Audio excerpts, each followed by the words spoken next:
Hey guys, welcome back to my YouTube channel. We are in the series of Azure Labs where we are learning how to create different resources in Azure portal. So in my previous videos, I have discussed how to create a resource group, how to create a virtual machine, how to deploy a web app using Dockers. But in this video, our target is to learn how to create a storage account. So let's go straight into the portal, and in the search bar, you have to just type STOR storage, and you can see you will get storage account. Click on the storage account. Here you will see a little description on which storage account we should use for what purpose. For example, for messaging processes, use queue.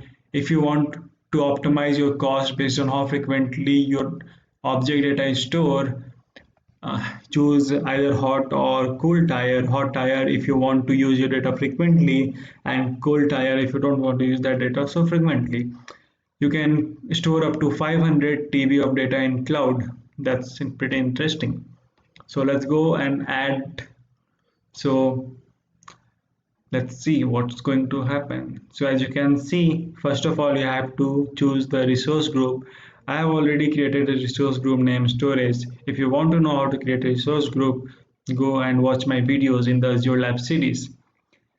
And here now we have to give the name to the storage account, and let me give it as alpha 1. So I have given the name of the storage account is alpha 1. Now location you can choose from variety of ranges, but let me leave it as East US.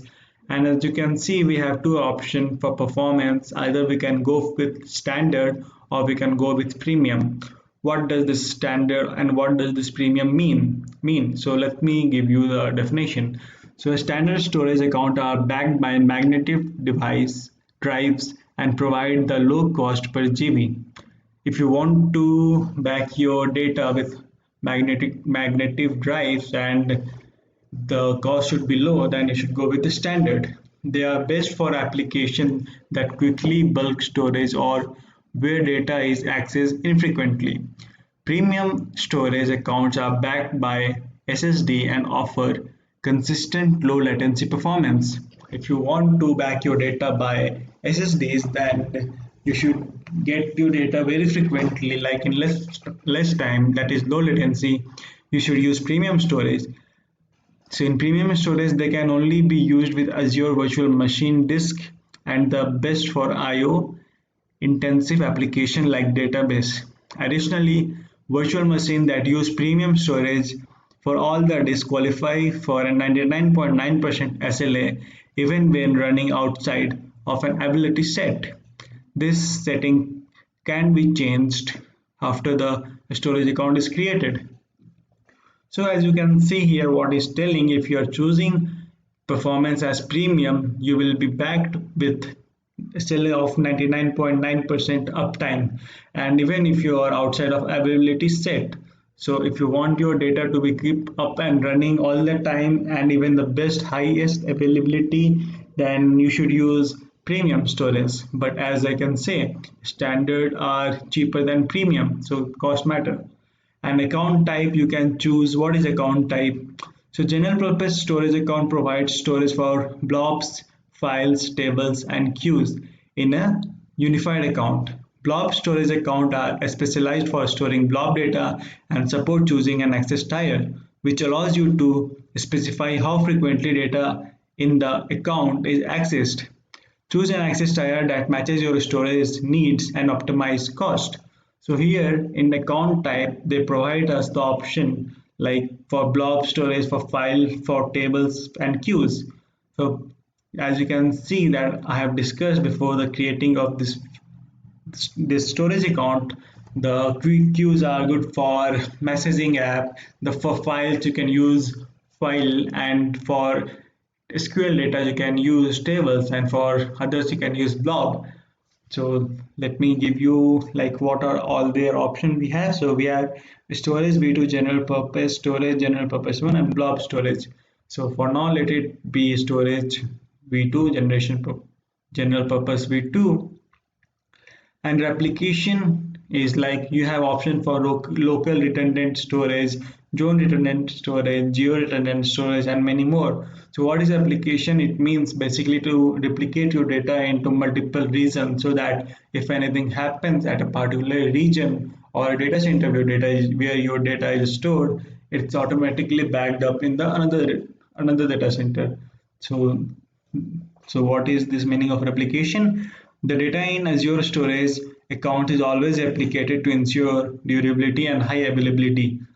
Choose a replication strategy that matches your durability requirements. Some setting can't be changed after a storage account is created. So let it be for now read access geo redundant storage.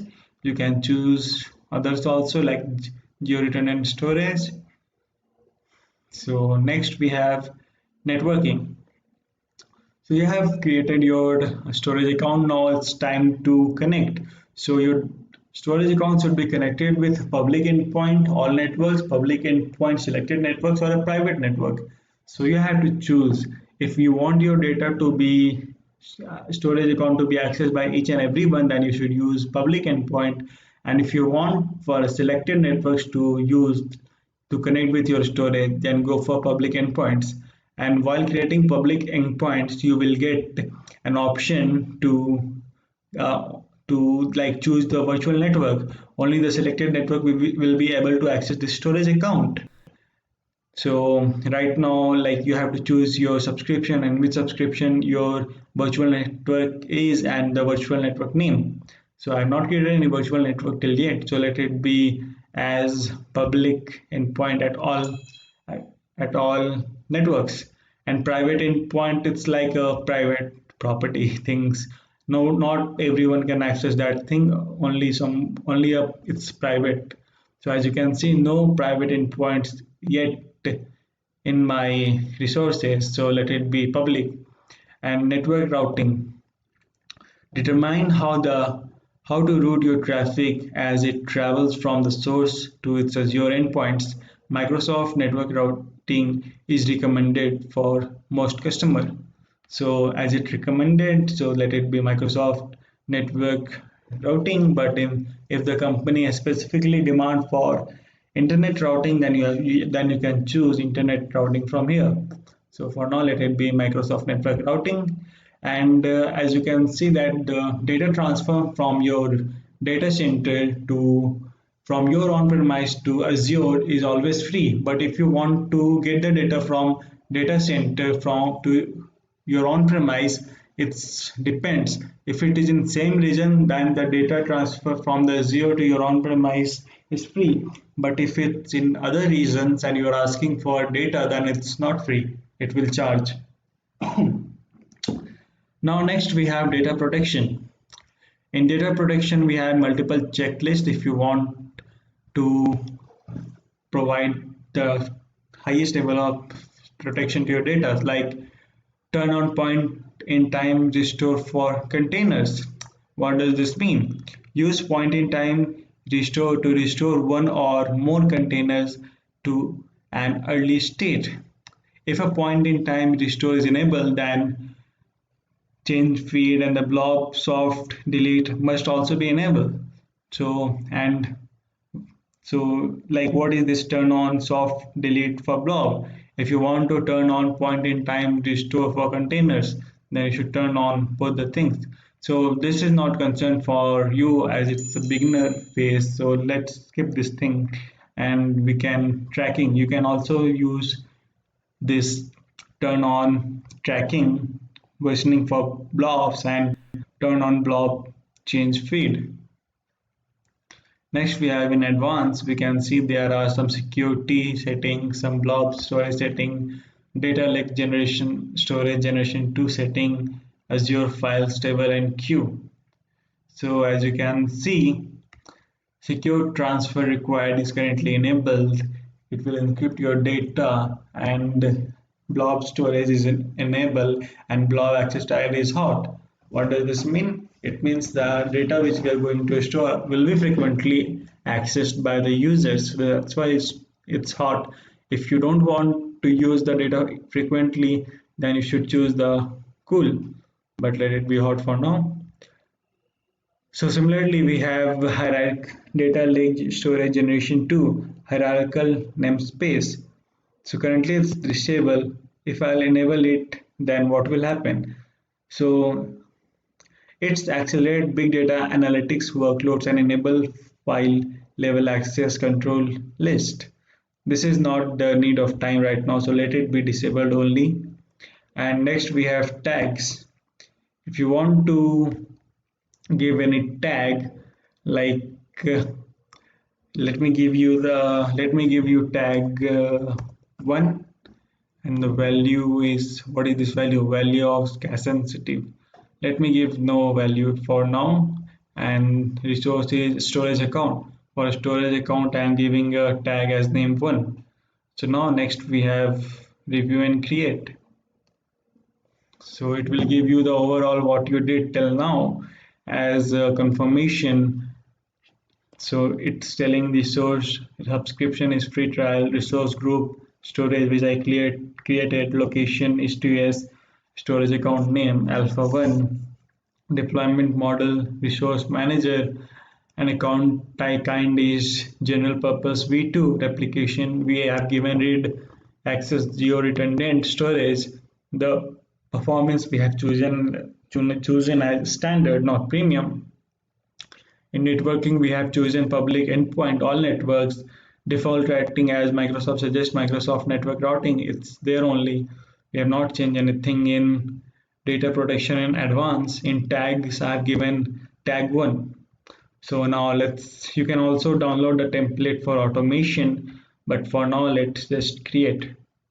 So as you can see in the notification, I am getting submitting the deployment template for resource group called storage, and as you can see deployment in progress. So let's see what's going to happen.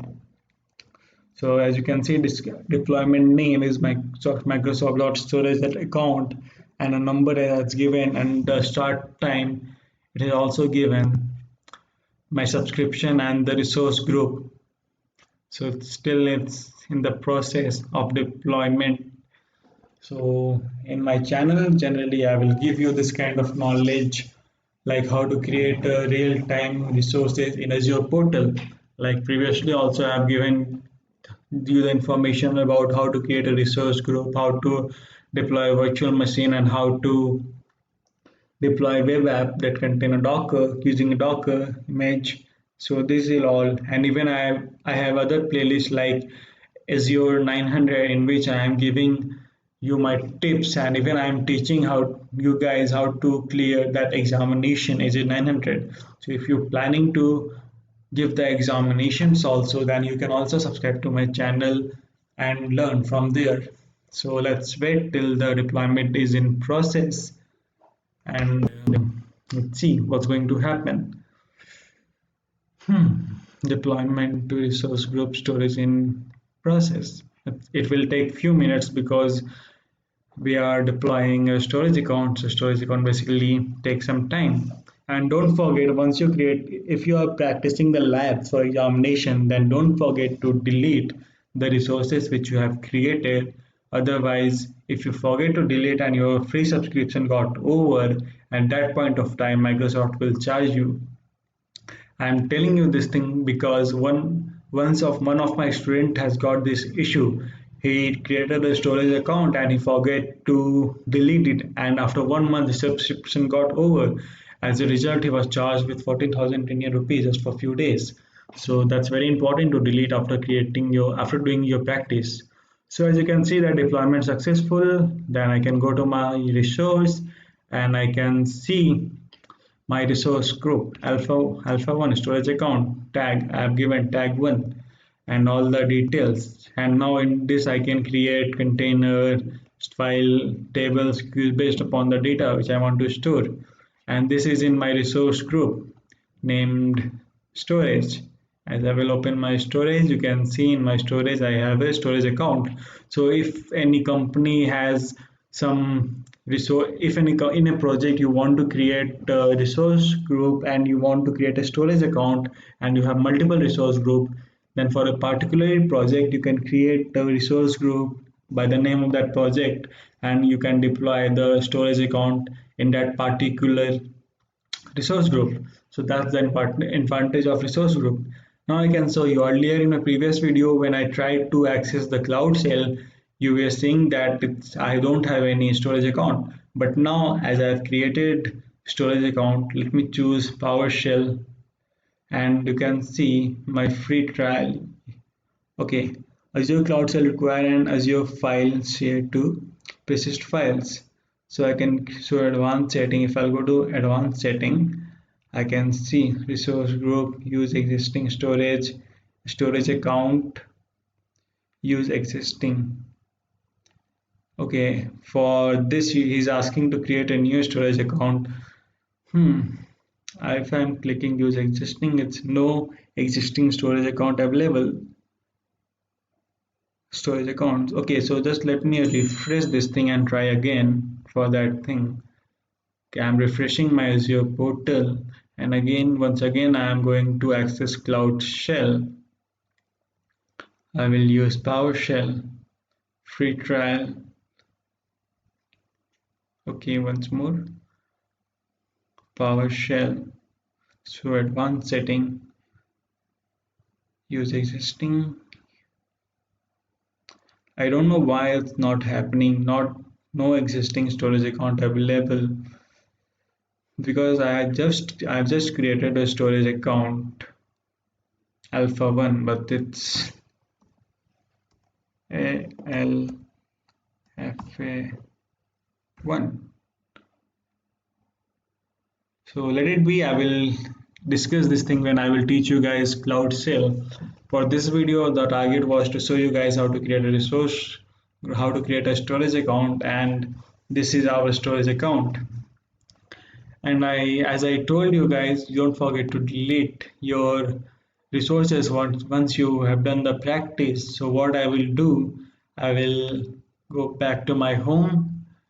I will close this notification. I'll go to all resources. In all resources, as you can see, I have a storage account.